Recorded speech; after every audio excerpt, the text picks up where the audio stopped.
In eastern Ukraine, dozens of people, including some children, were killed on Friday in what the authorities said was a missile strike on the railway station.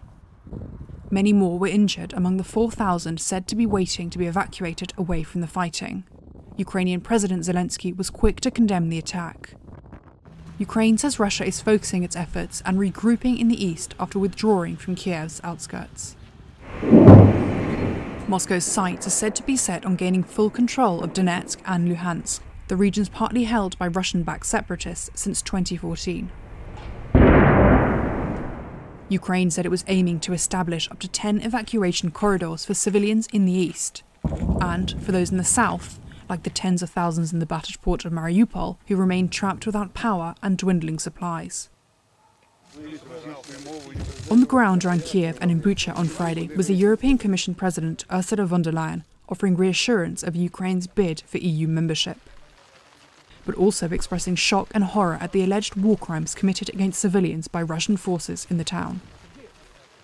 The whole world is mourning with the people of Bucha.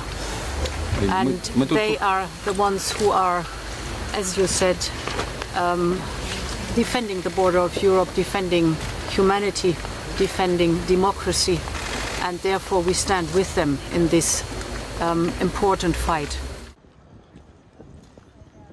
In Borodyanka, less than 40 miles northwest of Kiev, families have been waiting patiently as diggers search through the rubble of their half-destroyed apartment blocks. President Zelensky said the situation there eclipses the horrors even of Bucha, where the alleged killings of civilians by Russian forces have been widely condemned by the West as war crimes. The work to clear the rubble in Borodyanka has begun. It's significantly more dreadful there. Even more victims from the Russian occupiers. And what will happen when the world learns the whole truth about what the Russian military did in Mariupol?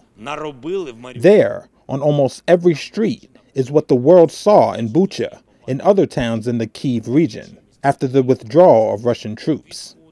The same cruelty, the same terrible crimes. Zelensky offered no further detail or evidence that Russia was responsible for civilian deaths in the town. Russia denies targeting civilians and says images of bodies in Bucha were staged to derail peace negotiations and to justify more international sanctions. Ukraine's Prosecutor General Irina Venediktova. In the Kiev region, we find in Kiev region Makariv, Borodyanka, Bucha, Hostomel, Irpin, we found 650 dead bodies. From them, it is 40 dead bodies, only kids. Reuters could not independently verify those figures. Ukrainian negotiator Mikhailo Podolyak said in televised comments on Friday both sides were constantly talking together online, but that the mood had changed since events in Bucha. Meanwhile, Russia gave its most somber take yet on the 6-week-long war in Ukraine, describing rising troop losses, slow progress, and the economic pain of sanctions. On Thursday, Kremlin spokesperson Dmitry Peskov lamented the death toll, saying Russia had suffered significant losses of troops, adding, "It is a huge tragedy for us." On Friday, Peskov again said what Russia calls its special operation in Ukraine could end in the foreseeable future since its aims were being achieved.